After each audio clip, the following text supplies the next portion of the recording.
அழகன் முருகனிடம் ஆசை வைத்தேன், அவன் ஆலயத்தில் அன்பு மலர் பூசை வைத்தேன்.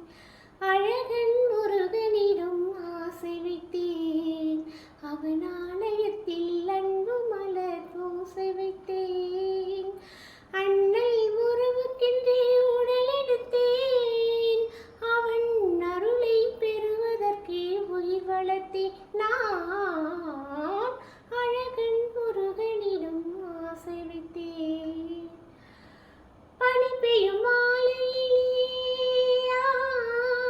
பழமுதி சோலையிலே, கனி கொய்யும் வேளையிலே கன்னிமணம் கொண்டு விட்டார்.